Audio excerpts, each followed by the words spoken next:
بسم اللہ الرحمن الرحیم۔ السلام علیکم ورحمۃ اللہ وبرکاتہ۔ جزا اللہ عنا سیدنا محمد ما هو اہلہ۔ میرے ناظرین، امید ہے آپ خیریت سے ہوں گے۔ اللہ تعالیٰ شانہ آپ کو خوش و خرم رکھے۔ آج کی جو میری ویڈیو ہے اس کا ٹائٹل اور موضوع آپ کے سامنے ہے، آرمینیا اور آذربائیجان جنگ، حدیث کی پیشن گوئی کے مطابق شکست کس کو ہوگی؟ یہ واضح ہو گیا ہے، اور عرب کی خرابی بھی اب قریب ہے۔ حدیث کو میں آپ کے سامنے پیش کروں گا۔ اس سے پہلے میں نے یہ حدیث آپ کے سامنے پیش کی ہے۔ دیکھیں، حدیث پاک جو یعنی کہ قرآن پاک جو ہے، میں نے آپ کو بتایا ہوا ہے، اس سے کئی باتیں نکلتی ہیں، کئی مسئلے آپ نکالتے ہیں۔ یہ قرآن و حدیث ایک سمندر ہے، علم کا سمندر۔ اس کو سمندر اس لیے کہا گیا، دیکھیں عام سمندر جو ہوتا ہے اس کی گہرائی اور اس کی یعنی کہ چوڑائی دیکھ لیں، اور اس کی جو کنارہ کسی کو پتہ نہیں ہے۔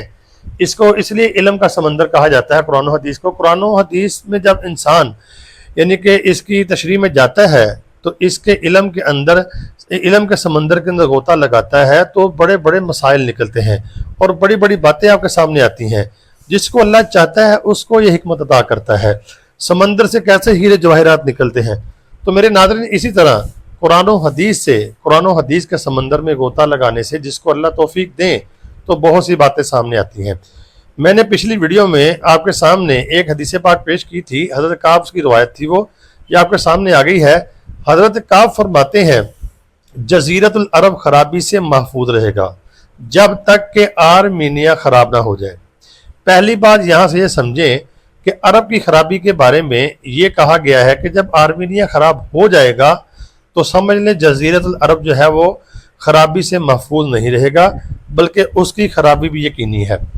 اب آپ دیکھتے ہیں، اگر آرمینیا اور آذربائیجان جو جنگ اس وقت لگی ہوئی ہے، اس میں فتح کس کو ہوگی؟ اسی حدیث میں، اسی روایت میں اس کا جواب ہے۔ فرمایا کہ آرمینیا خراب نہ ہو جائے۔ کیا مطلب؟ خرابی کا مطلب کیا ہوتا ہے؟ خرابی کا مطلب یہ ہوتا ہے تباہی ہو جانا، یعنی کہ ملک تباہ ہو جانا، جنگ میں شکست کھا جانا۔ تو آرمینیا جب خراب ہوگا، آرمینیا خراب ہونے کا مطلب شکست کھا جائے گا۔ اس کا مطلب یہ کہ آذربائیجان جو ہے اس کو فتح ہوگی اور آرمینیا کو شکست ہوگی۔ یہ واضح روایت ہمیں بتا رہی ہے۔ اور دوسری بات، جو آرمینیا کی شکست ہوگی وہ جزیرت العرب کی خرابی کا باعث بنے گی۔ یہ دیکھیں، جزیرت العرب خرابی سے محفوظ رہے گا جب تک کہ آرمینیا خراب نہ ہو جائے۔ اب آرمینیا خراب ہو رہا ہے، مطلب اس کو شکست ہوگی۔ گراؤنڈ ریالٹی میں اگر آپ دیکھیں، جا کے خبریں دیکھیں تو آپ کو یہی خبر ملے گی کہ آرمینیا جو ہے اس کی فوج جو ہے اس کا مورال ڈاؤن ہو رہا ہے۔ بلکہ یہ خبریں بھی آ رہی ہیں کہ ان قریب وہ سرنڈر کرنے والے ہیں اور اپنی شکست کو تسلیم کرنے والے ہیں۔ تو اس کا مطلب یہ ہوا، جب شکست تسلیم کر لی انہوں نے تو جنگ ہار گئے، تو خرابی ہو گئی، وہ آذربائیجان کے ماتحت ہو گئے۔ تو پھر کیا ہوگا؟ عرب کی خرابی، عرب بھی پھر محفوظ نہیں رہے گا۔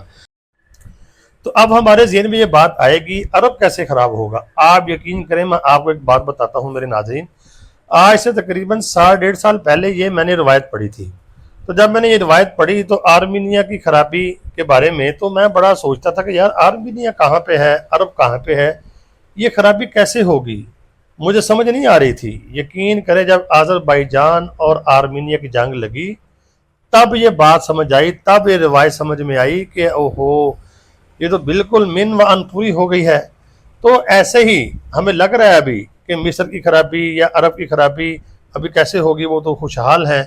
آپ یقین کریں، تیزی کے ساتھ نشانیاں پوری ہوتی جا رہی ہیں۔ تو جب عرب کی خرابی ہوگی تو مصر کی خرابی بھی ہوگی، آرمینیا کے ساتھ، یعنی کہ مصر اور عرب کی خرابی جو ہے یعنی کہ جڑی ہوئی ہے۔ تو میرے ناظرین، یہ جنگ جو ہے اس وقت اگر آپ دیکھیں گے جا کے گراؤنڈ ریالٹی میں تو ایسا ہی ہے۔ آرمینیا اس وقت کمزور پڑتا جا رہا ہے، یہ میڈیا کے اوپر خبریں آ رہی ہیں۔ تو حدیث ہمیں یہ واضح بتا رہی ہے، روایت ہمیں واضح بتا رہی ہے کہ آرمینیا کی شکست ہونے والی ہے، اور یہی میری ویڈیو کا ٹائٹل اور موضوع اور تھمبنیل تھا۔ اور عرب کی خرابی بھی اس کے بعد یعنی کہ نظر آ رہی ہے۔ اگر آپ دیکھتے ہیں، اسرائیل کے ساتھ پھر دوبارہ سعودی عربیہ کے تعلقات خراب ہو رہے ہیں۔ اس کے اوپر میں الگ ویڈیو بناؤں گا۔ تو امید ہے آپ کو ویڈیو سمجھ آ گئی ہوگی۔ تو اگر آپ کو ویڈیو سمجھ آئی ہے، اس کو آگے شیئر لازمی کر دینا اور کمنٹ بھی کرنا۔ اور لائک ضرور کر دیا کریں، دعاؤں میں ضرور یاد رکھنا۔ اللہ تعالی ہم سب کا حامی و ناصر ہو۔ السلام علیکم ورحمۃ اللہ وبرکاتہ۔